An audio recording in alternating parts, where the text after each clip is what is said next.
KSC. Knowledge, strategy, execution. You gotta start off with the knowledge. Whatever you're trying to do, you need to research about it. What you want to do, how you gonna do it. You know what I mean? And then your strategy. Okay, this person's doing that. That's what I want to do. How am I going to figure it out with my life and what I can withhold or withstand and stuff like that. And then after that, execute it. What's up, y'all? It's Big Chrisco Foods and Catering. You're now watching What's Your Hustle podcast. What's your hustle? What do you do? Here to bring money and attention to you. A lot of people want to know, you gotta give them the truth. Here to run the numbers up, we about to go through the roof. What's your hustle? What's your hustle? Here to talk about your grind, how you spend your time. We done brought you to the show, you gotta speak what's on your mind. What's your hustle? What's your hustle? What's your hustle? What's your hustle? Welcome back to another episode of What's Your Hustle podcast. And I'm your host, Cory Pringle. And today we got a special guest. Today we got my brother, Chrisco. And am I saying that right? Chrisco? Yes, sir. Yeah, we got Chrisco up in the building. So we about to learn about his journey as far as entrepreneurship and as far as him being a personal chef and what it took for him to get here. So without further ado, we about to jump on in this interview. So my brother, what's been going on with you? Man, living life, man. Just trying to, one day at a time type deal, man. You know what I mean? Just keep it moving, keep it pushing. Just got out of house arrest, probation, all that stuff. Congratulations. Man, what, for real? Freedom, real freedom. So, yeah, just excited to be here. Glad to be a part of this, for sure. Yes, sir. I forgot, before we get fully into this interview, let the people know where they can find you out on social media. Social media, you can find me on Facebook, Chrisco Foods, Chrisco Food and Catering. Instagram, same thing, Chrisco Foods. I got an Atlanta page on Instagram, so it's Chrisco Food and Catering Atlanta. Yeah, that's really basically all the platforms I'm on right now. So yeah. So let's talk about how did you get into being a personal chef? Like, what made you want to do that? So basically, I always grew up in the restaurants. My dad had a restaurant, so I grew up in there. Was learning everything. By 17, he ended up giving me and my brother, my older brother, the restaurant because he had got cancer. So then that's when I started learning on how to put your money back into a restaurant or any type of business, and then see the return of interest of everything. So I learned the business aspect of that. So really, and then I started working at a whole bunch of different restaurants. Just cooking was my main thing. That's what I just love to do. You know what I mean? I was good at. From there, I took it. Really, I was in a little bit of trouble, so I went on the run, right? So I went. It's all good. So it's all public. So I went on the run. I went down to Georgia and stayed with my cousins and stuff like that. But I was always cooking for them. You know, they opened up the doors for me. So I was like, well, let me at least cook. So my cousin down there, he was a barber. He is a barber, and he was an in-home barber. So I started cooking. Some of his clients come in like, man, it smells good in here. Like, what y'all cooking up? Stuff like that. So he's like, man, that's my cousin from Indiana, man. He always cooking type deal. So from there, he was like, man, just start making a little bit more because people are already saying your food smell good. Make a little bit more so they could try it out and see and go from there. So the next day, I did exactly what he said, made a little bit extra more food. And start giving it to his clients. They're like, man, it's fire. So he was like, next day, this is what you do. You make a lot of it, and then we start selling the plates to them. You know what I mean? Give them some little, like, for $5, $10 type deal. So I started doing that, started cooking for them. But so it's two of my cousins. So my other cousin came down the stairs. He's like, man, your name Chrisco, man, because you popping like the grease. And that's exactly how it started, man, with the Chrisco name, all that. My name Chris anyway, but Chrisco just went 2 and 2. From there, I came back up north to handle all my legal business, all that stuff.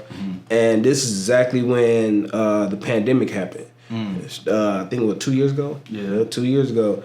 I'm sitting over there chilling with my homeboy. I'm like, man, what we gonna do? He was still. I was working at Ruth Chris at the time. He was working at Ruth Chris, but at the same time, I had learned my passion. I learned that I got a brand here, from down south. So I'm like, what we gonna do? He's like, man, I really don't know. So I was like, look, I'm just gonna start making these tacos on Taco Tuesday, and if everything go right, you know what I mean, we gonna just boom it. So he trusted me. So I came back right when the pandemic hit. Everything was closing down early, couldn't get no food. So it was really a good time for me to come into this position in life. So I just start doing Taco Tuesdays. You know what I mean? I had like about $200 in my pocket. And I did Taco Tuesday, ran up to about $350. And then I know I'm good at chicken wings. So I'm like, well, let me go up to Larry's, go get some chicken wings.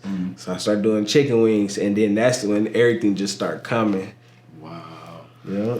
Wow. So I mean, so just to recap, like what we had thus far though. So the pandemic happened, and rather you just sit on your butt and be like, man, let me just get these government checks or whatever. Right. You like, no, let me make something happen. Most definitely. So you took essentially the $200 that you had, and you went like, we gonna make some tacos, and you ran it up, and then you reinvested. That's all I did, man. And it was funny because when I quit Ruth Chris, the chef, he was like, the unemployment and stimulus ain't gonna last forever. Bro, I laughed at his face. I said, he was like, so what you gonna do? I was like, I got something planned. Because I really don't like telling, especially people like that, you don't want to tell them all your business, because then you got everything you say to somebody, they can go take it back and put their own little energy to it. So I just kept it to myself. And I laughed at it. I said, man, I don't even get the stimulus. Never did get it. And really it was because of Chrisco's and my passion and my drive to make it happen. Man, that's what's up, man. I like the fact that you recognized that it was a problem that needed solving, being that since it was COVID and all restaurants was closing early, you said, okay, that's a problem. I got a solution. Let me create these tacos and chicken wings and see what that do. Yes, sir. So, man, you ran it up off of tacos and chicken wings. You never believe it, man. And, just reinvested back in myself. Got a name brand, sat down, thought about what I was going to name it. Because I really was going to name my product Sleepies. So every time somebody eat my food, they fall asleep. So it was gonna be Sleepies. And then I was thinking about Chrisco's, and I was like, well, let me sit down, let me see if I can make something out. Because now I'm thinking like, people loving what I'm doing. Yes, I'm an entrepreneur. Yes, I got out the grind, but the way I present my food, the way I handle the food with integrity and everything, I was like, I gotta really put a brand on there and live by it. And my whole thing was food with integrity. You know what I mean? I brand myself with that, just because you gotta have integrity of whatever you do. Whatever you do, you gotta have that respect, man, that passion for it. And so I was like, you know what? I'm gonna run with Chrisco, sat down, drew it out. If you look at my cards and stuff, I got some cards. But it's just like the old Cheers back in the day, they type of logo. Just because I wanted it to feel home. You know what I mean? Feel love type deal with it. Right. Than going with like a more bubbly logos and stuff like that. So yeah, I decided to do that and just ran with it, man. No, as soon as I'm familiar with the logo and the brand, so I know exactly what you was talking about, but I never knew that, it was like with the integrity part. But then once you was like, that homey vibe, like, as soon as you said Cheers, that's exactly what popped in my mind. Like, yes. That soul kind of like, everybody knows that. Right, exactly. And I was like, sir. Okay, I feel that, man. That's what we need, more people who really care about what they do. And you could definitely see like the passion and love that you put into food. I mean, every time I see you, like, you putting on the glove situation, you know what I'm saying? Most people ain't even doing that. So you like, let me put on the gloves, let you know I'm let for you real know exactly. Man, you be cooking up the lobsters, and man, I see the asparagus. I mean, boy, you just be in the kitchen just whipping it up. Yes, man. Sir. Appreciate that. Man, I appreciate you, man. Believing in yourself and taking initiative, man. I mean, especially during COVID, but you know, some of the they said a lot of millionaires was made during COVID. You know what I'm saying? So, man, I appreciate you just believing in yourself, man, and going out there and taking a chance, because a lot of people not taking chances on themselves. Right. You know, I like what Nipsey said. He like, man, we can have it all. It's all about your risk. And when you look at your brand and you look at your food, you can tell that you believe in yourself and you took that risk. And, you know, the only thing that was, like, really holding you back from, like, really taking off was, like, the house arrest situation. Because you can't move around like you want. Right. You know what I'm saying? But now... Yeah, that's another big thing, man. Like, anytime that you're going to have adversity come to you, you got to figure that out. You know what I mean? Even though I was on house arrest, even though I was on probation, I still had to figure out how to make it away. Because when I was on house arrest, I really didn't even know if I could still be cooking like I do. You know what I mean? Because really, in the morning, I get up, I run to the meat market. And then I come while I'm running to the meat market, I'm over here thinking, okay, what's the menu gonna be? Now I'm doing all my advertising thing while I'm doing that. Come back, gotta prep, gotta cook. Then I was doing deliveries. A lot of when it first started, it was really delivery based, and at nighttime it was I think I was starting late, like about 10, 11 o'clock at night, and I'll be up running food till like 4 or 5 in the morning from South Bend to Elkhart to Bremen and now I didn't care. Wow. You want some food? I got you type deal. And all that came from was just like, I didn't know how I was going to handle it with house arrest, because when I first went in there, they was like, we don't know if you can keep doing this. It's like, where's this, all the legal stuff. So I had all that in play. And I really got blessed for them to allow me to keep doing what I'm doing and maintaining my stuff. I had to figure out the delivery, but I'm glad everybody that I worked with, all my clients, they allowed me to keep doing it. They started just picking up, and then I started really after it got out there. After the food got out there, I was getting messages like, hey, man, like, your food be looking fire, but, dog, you wait until 11, 12 o'clock at night for it to even start. By the time I see this, I'm already in bed, or I'm waking up in the morning seeing this. So I was like, I got you. So I started doing breakfast. I started doing lunch, dinner, all that stuff, and trying to figure out where it is, what times to do things like that. So I'm very blessed for everyone who still was there through my transition, where I stopped doing late nights and started doing dinner times and afternoon times, so they can come, so everybody can experience the food.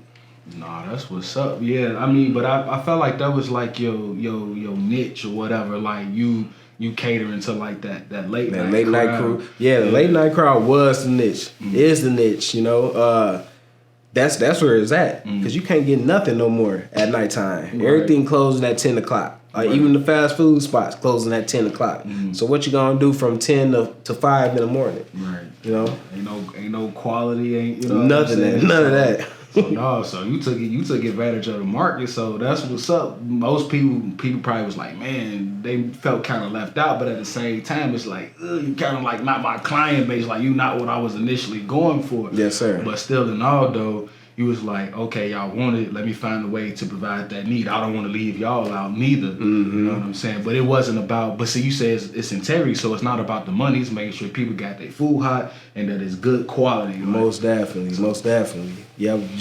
the integrity is a huge part of any. I feel like any type of food ways you want to go with things, you got to have the integrity for the food. You definitely got to have the integrity for that. And yeah, like that late night, y'all the ones who kept me going. Like, for real, kept me going. So appreciate y'all for sure. You said that your father owned a restaurant, and that's how you initially got your start. So, like, what type of restaurant was it? Like, what did he serve? What was his name? So his was fish and chicken. His name's Kingfish. Okay. Big. Everybody basically know about Kingfish down. That if you lived in South Bend, you knew about it. So yeah, he only did fish and chicken. And chicken really came when I started working. I was about maybe, I think, 15 or 16.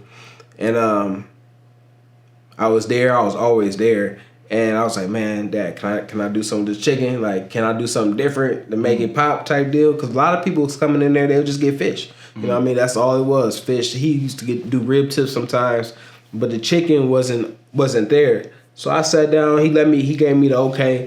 I'm pretty sure I was 16. So I'm in the kitchen messing up some stuff, man, trying to figure out the recipe of how to make some good chicken. So I was thinking like this one B-Dubs was it. Everybody going to B-Dubs for wing days. Okay. So I'm like, man, how they make their chicken like that? You know what I mean? Do you bake it, then fry it, then bake it? I don't even know. So I sat down and thought about it, and it took me about 2-3 days. Finally figured out the good recipe of fried chicken. So and from there, man, the chicken was booming out there. He's like, man, you got like one of the best chickens I ever tasted. And this Kingfish, like he had this restaurant for, I think, since like the 70s or so.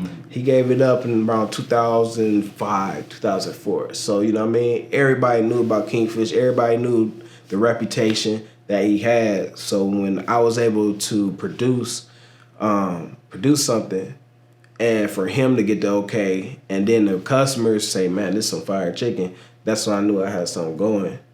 Is this the same recipe you use to today? For today, yeah, a little bit. I had to turn it up a little bit because he had the old school people coming in all the time, so I couldn't really do all I wanted to do to the chicken. Gotcha. So now it's funny you say that. My homeboy, I was telling him, I was like, man, you know, I wanted to do my dad's old recipe or the ones I used to do back then. He's like, bro, you can't do that no more. So I got offended. I'm like, what you mean I can't do that? It was prosperous, you know what I mean, with him. So why not with me? He was like, bro, you Chrisco now. You gotta make it Crisco's chicken. You gotta make it, if you wanna do fish, you gotta make it Crisco's fish. You can't make it the same no more. Nobody's looking for that. So yeah, so now I put a little pizzazz to it, put a little bit of my own little spin to it. Gotcha.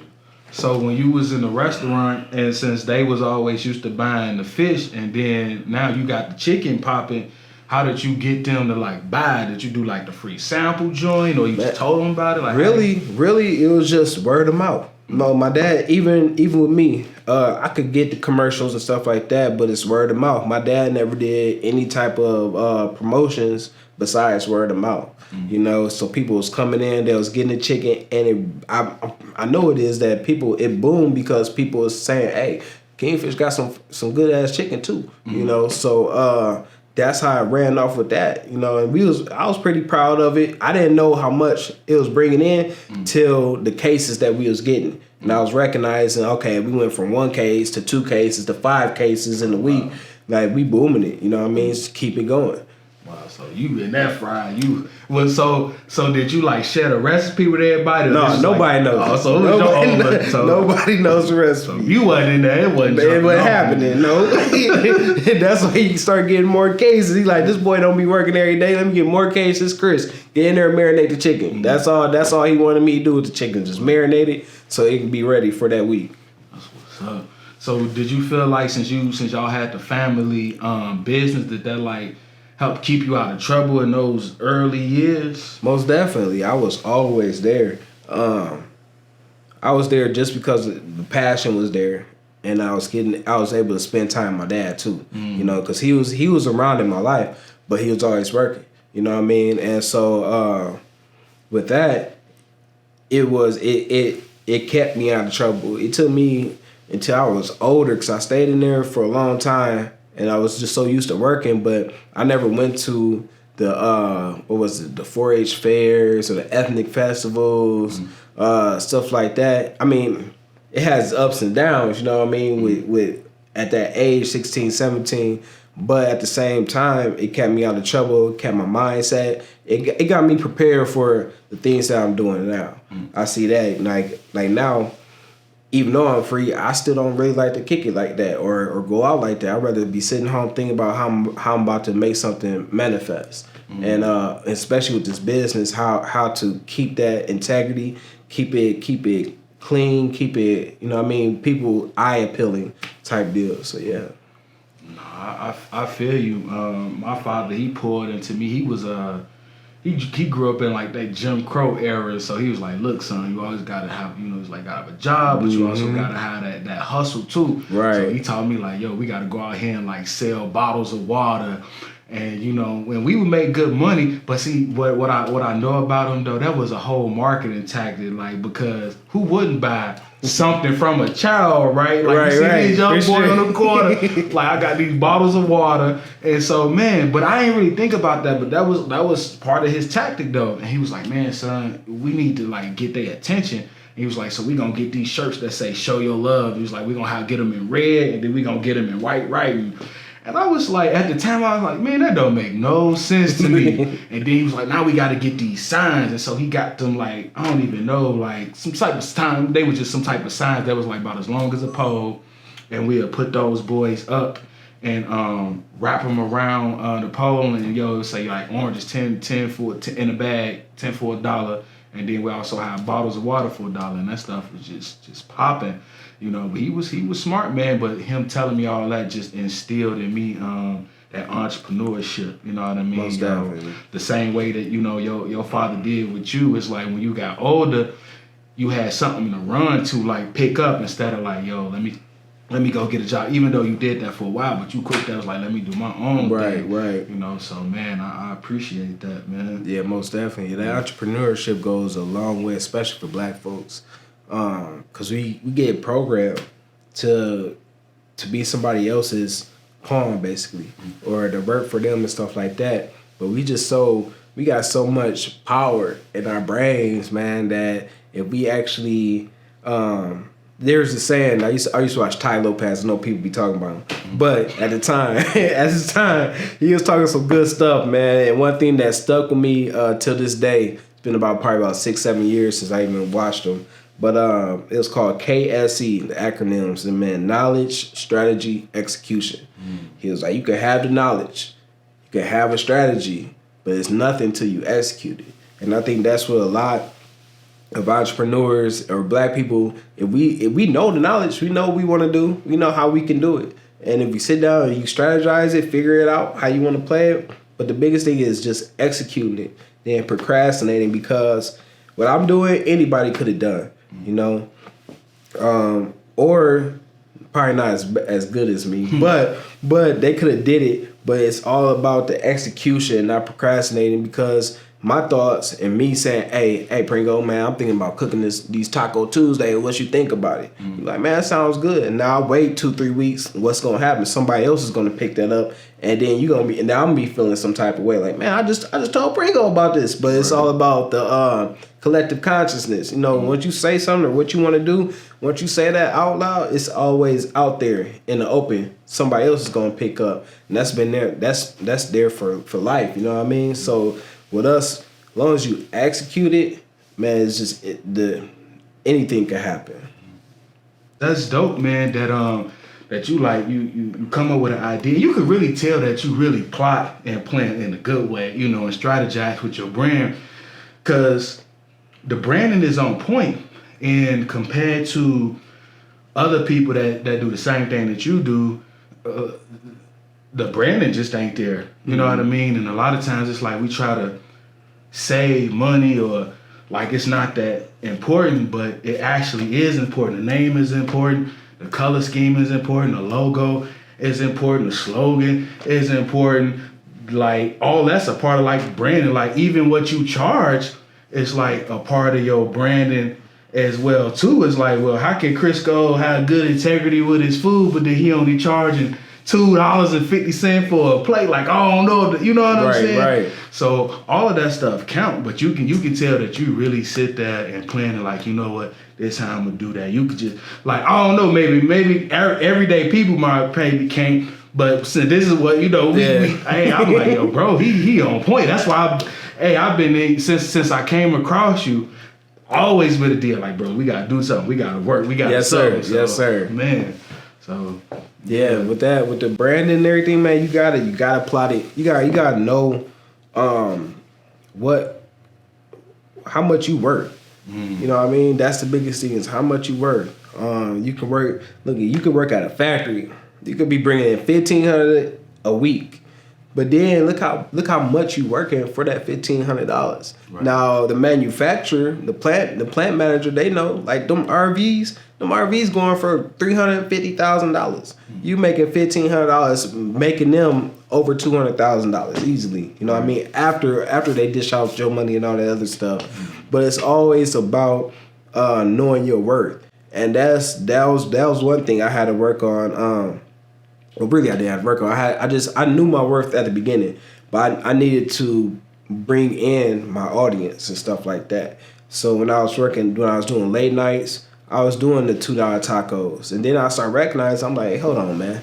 Now I'm getting up early in the morning, shooting all the way to Niles, coming back. And then I gotta figure out my advertising. How am I gonna play this stuff out? Then I gotta sit there and prep. Now I ain't have nobody. This is all me doing everything. Sit down and prep. Then I gotta cook. Then I gotta answer messages. Right. Then I gotta go through the messages and figure out what these people talking about. You know what I mean? And then I gotta cook the food and deliver it or have them pick it up. That's why I was like, okay, I know that what I'm doing, anybody can do, but nobody can do it like me. Let me make sure these prices match up so I don't lose my energy or my energy to keep doing what I'm doing. You know what I mean? Even though I like it, anybody can like some stuff, but after a while they start thinking about that money and thinking about all that time, then they gonna be like, man, I'm good off this stuff. So I sat back, thought about it, man, and just took off with it. Now, you know, I started with the $2, and now it's like you get some $15, $20, $25, $45, $65. It's just because I had to figure out what makes sense with doing all this stuff.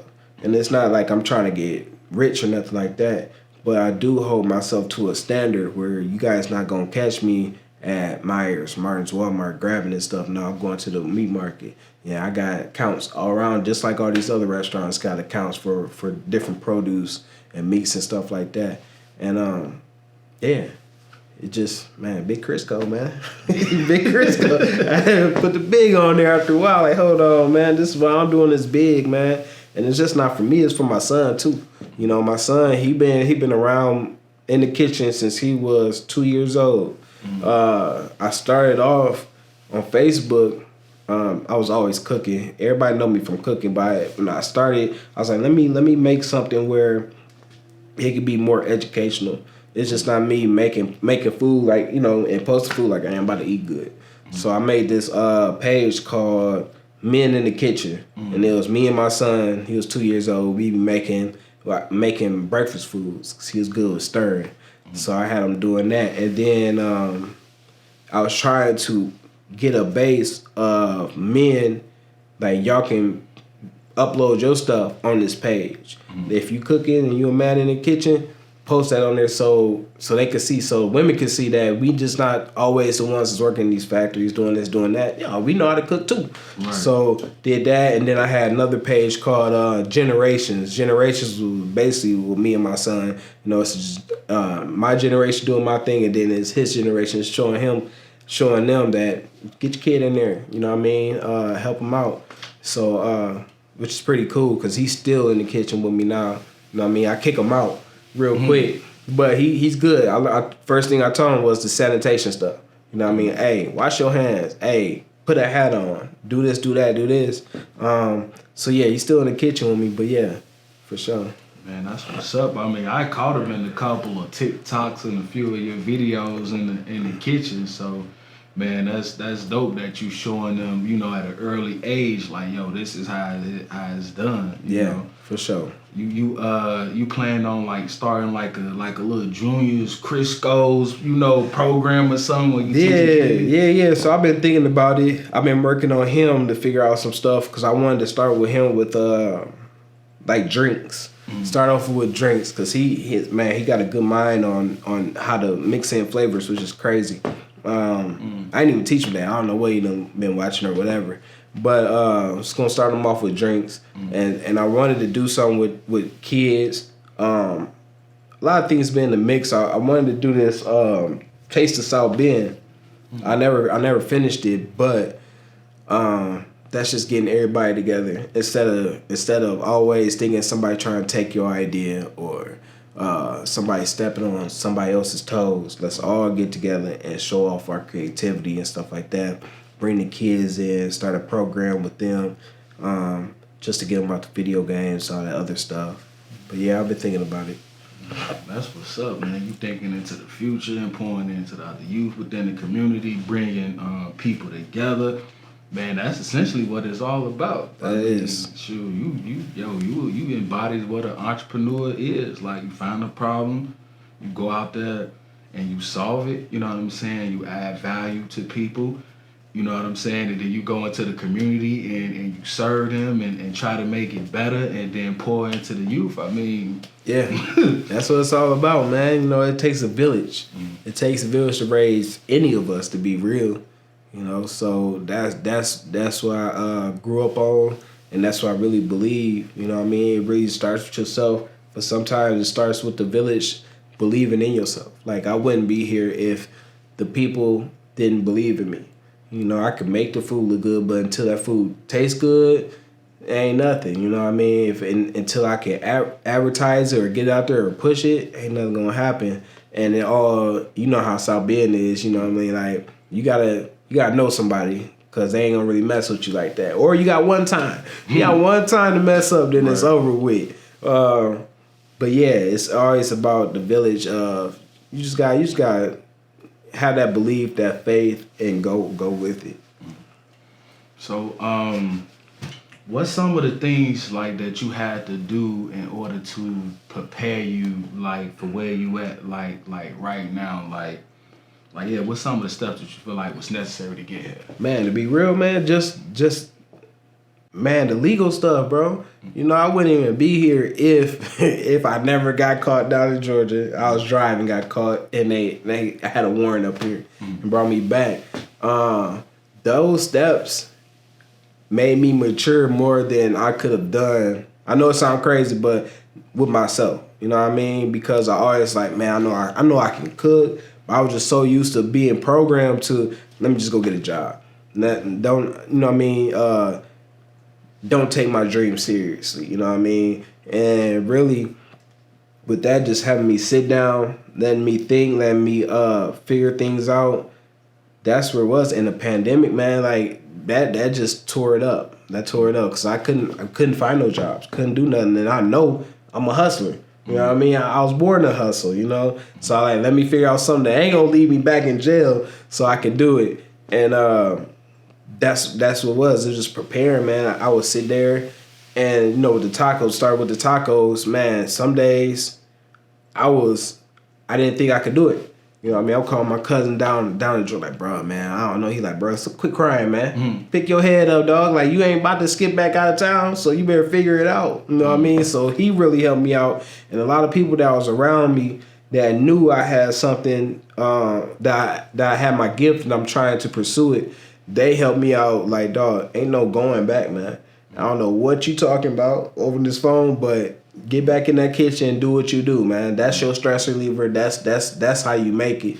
And from there, man, I just had to focus in. I had to do a tunnel vision. Tunnel vision of saying I gotta execute this. I gotta do it the way I know how things can be done. And I just ran with it. Man, that's what's up, man. We all had like those doubts and so forth, but man, it definitely sounds like you had some good people in your corner, like really rooting for you. Like, yeah, you could do this, man. Yeah, and then like, you know, then you had the other people too that didn't believe in you, and them could be your closest people. But with me, I'm a different breed. Like, I take all types of negativity and I just show out. That's the biggest thing. I love when somebody always try to, Chrisco's wasn't this, Chrisco. I'm gonna show out on you. You know what I mean? I had a couple people like that when I first started, even last year, you know, because I had took on so many people real fast. Like, once that name got out there, everybody wanted some food. I wasn't prepared for it. I was prepared for about 30 plates, but I know 60, 70 plates of different people, you know what I mean? And then it's just like, with that, it comes with, you run the whole business with it, you know what I mean? You sitting there, you gotta figure out what they really want. You gotta listen to it. You can't be disrespectful, all this other stuff. So it was a learning curve for me. So I'm like, who is you talking to like that? You know what I mean? All this other stuff. But I took that into perspective. Then I took all the negativity to perspective and made it into something positive. Like, I can take I took it as constructive criticism than somebody trying to hurt me. You know what I mean? I'm a brand now, and I always tell anybody that want to do it, like, you're a brand. You gotta respect yourself as a brand, and anything, you gotta take everything as constructive criticism. If they say this ain't right, it's cool. Do it better next time, but don't give up on yourself and stuff like that. Man, that's what's up, man. That's a boss right there. I mean, to take constructive criticism and like, okay, how can I do this better and serve them better, and then not getting offended, man. That's big. Yeah, it takes a lot of, man. What was it, tenacity? I think you gotta have a lot of. You got to be able to withstand a lot of stuff when it comes to that, man, for sure. Yeah, I mean, a lot of people can't handle that constructive criticism. For real, like, yeah. They go off and lose client, and you know that one it takes that one client to go out there. And, exactly, that's my dad. He say, you know, if the food is good, that one person might tell about 10 people. But if that food is messed up and then your attitude is messed up on top of it, they gonna tell 1,000 people. That's when you really lose. You know what I mean? That word of mouth is super huge, and you gotta learn yourself and how to not take that pressure or take it directly to you. But at the end of the day, it is you. You just gotta figure out how to revert it and change it to something better than before. How much money would you say it takes to like get started in this for like those who like, yo, I want to start my own little situation, and you know how people is, so like give us like a ballpark figure, like not the food situation, but like the legal side and all of that stuff, like how much it takes to get to where you at. Bro, I would say about like $500. You could do it. Probably less than that. The biggest thing is going to get your LLC. That's the first thing you had to do. That's like $97. Right. And then really, like in food wise, I would say about $500. But really, I started off with $200. You know what I mean? $350. It's just with that, I put half of it away, and then I had half in my pocket. But that half in my pocket wasn't going out to go hang out. That half in the pocket was basically to put it back into Chrisco's. Like, all my money keeps going back into Chrisco's. I have half of it going to Chrisco's, another half is still for Chrisco's. That's for getting like your cards made. You never know. Like, what happened with me was I was doing the cooking, then I'll start getting people that wanted me to do events and pop-up events. I'm like, all right, cool. It was like, I was like, how much is it? They sent me the thing, be like $50 for a table. All right, cool. I got the 50. You know what I mean? Take that out, pay them. But then you gotta have your banners ready. You gotta have your shirts and stuff like that. I could have went out there with a regular T-shirt or whatever because they know Chrisco's, but it's about how you want to hold yourself as a brand. You know what I mean? Right. So I went and grabbed the shirts. Then I had people work for me, bought them some shirts and stuff like that. So I say about like, it doesn't really cost that much. It might cost less than $500. The biggest thing is just going to get your LLC. And while you're doing that, you better have something in your mind of what kind of cards you want, what kind of audience are you trying to perceive or bring in with yourself, with your brand, and the attire. That's huge. That's huge. Like, your eyes eat first, and that's with anything, just not with food. That's jobs, that's women, that's anything. Your eyes gonna eat first, so you gotta make sure you got something that they want, and you know what I mean, and perceive what they want type deal. I know pretty much how you discover like your niche, feeling like that void. But what would you suggest to other people that's getting started, like how to figure out their client base? KSE, knowledge, strategy, execution. You gotta start off with the knowledge. Whatever you're trying to do, you need to research about it. What you want to do, how you gonna do it. You know what I mean? And then your strategy. Okay, this person's doing that. That's what I want to do. How am I going to figure it out with my life? And and what I can withhold or withstand and stuff like that. And then after that, execute it. That's the biggest thing. Like, the biggest thing is just knowing what you're trying to do, strategize how you're going to do it, and execute it so it can come out just like you want to. Man, hey, you heard it from Big Chrisco's right there. You got the game. It ain't no excuses as to why you can't go out there and get that money. For real, man. You know, it's you gotta look in yourself and say, dog, I'm tired of this.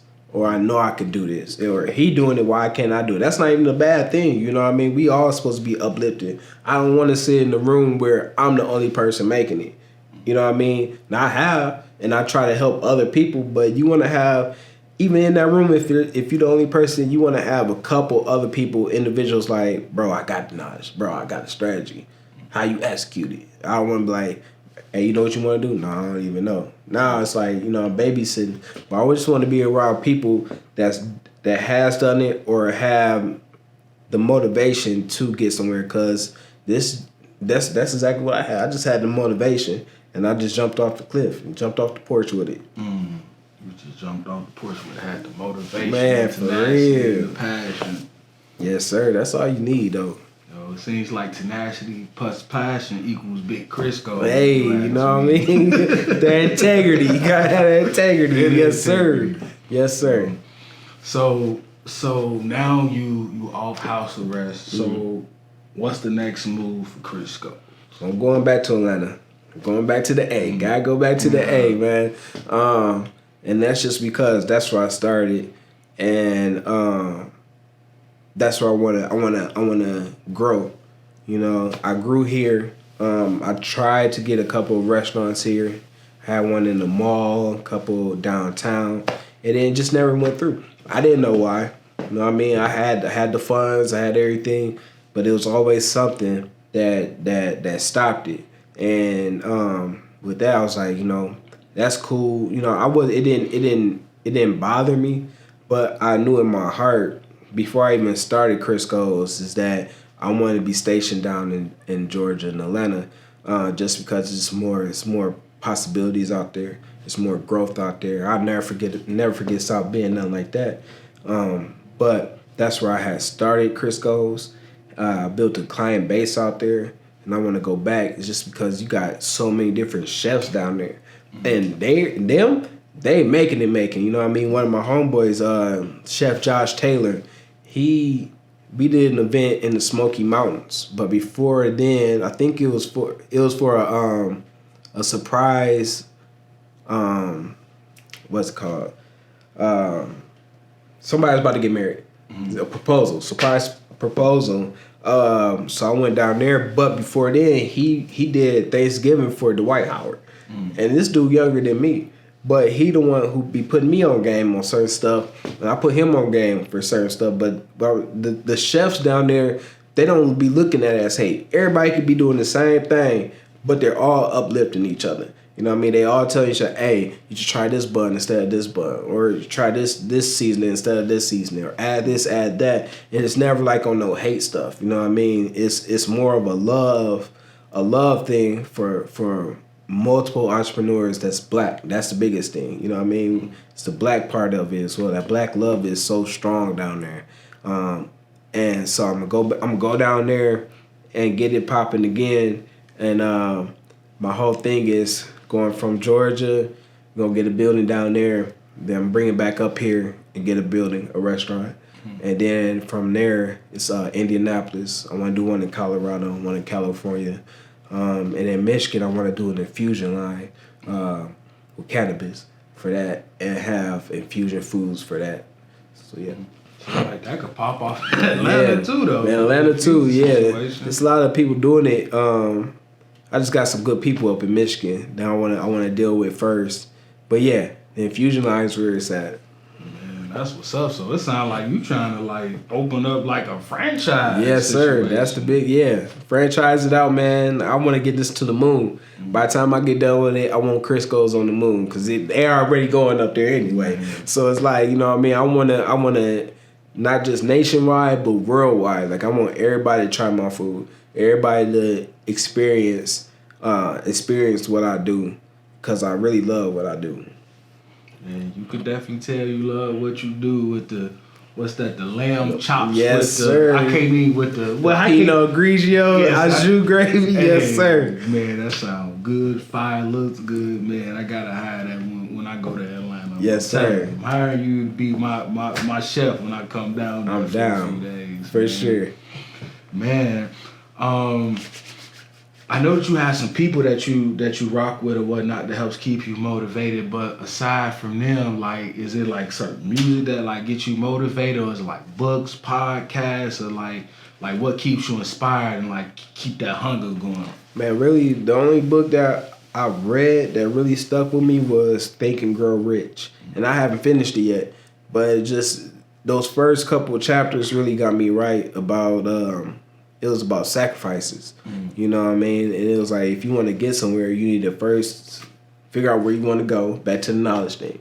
And strategize how you're going to get there, but you gotta give up some things to get there. You know what I mean? It could be like, when I first started, I'm like, man, I want 10,000. And it's like, well, how long is it gonna take you to get 10,000? I was like, 6 months. What are you gonna give up to get there? You know what I mean? And mine was really, it wasn't even giving up. It was pushing more into me. So mine was like, the passion has to be there. I dedicate that every day. It's my passion. I dedicate the fire to keep getting up in the morning, doing what I'm doing. I want to give them the motivation to keep pushing, even though I might be sad, mad, scared, don't even know what's going to happen type deal. So I took that and ran with it. With the music tip, man, I'm old school, man. So I listen to Earth, Wind, and Fire, man. That's what really be getting me going, man. The Earth, Wind, and Fire. I usually put it on the Pandora station. Of course, they're gonna play all this other stuff as well. But Earth, Wind, and Fire is my go-to every time I'm ready to rock and roll. That's why I love in the food. We got Earth, Wind, and Fire. Real, that Lauryn Hill, gotta have the Lauryn Hill playing, yup. Be in there. You creating good vibes in the kitchen. That sounds like that's important. Yes, sir. It's very important, man. You gotta have those good vibes, so that it leads off to your food. You know what I mean? You can't go in there mad. You definitely can't go in there mad. You know what I mean? Now, you can go in there a little bit agitated and figure it out, because, you know what I mean, that love will start to come. But if you go in there mad, it ain't gonna come out. It's not gonna come out correct. Man, you over here giving away secrets, man. It's a little bit, man. You know. gotta go in the kitchen with love. You know, a little agitated, but you gotta have love. Yeah, you gotta have that harmony, man. Without that, it's gonna come out terrible. It's gonna show too. And that food come out. That's why fast food is just what it is. They don't care about the stuff. You know what I mean? But yeah, you gotta show that love in the kitchen. Mm-hmm.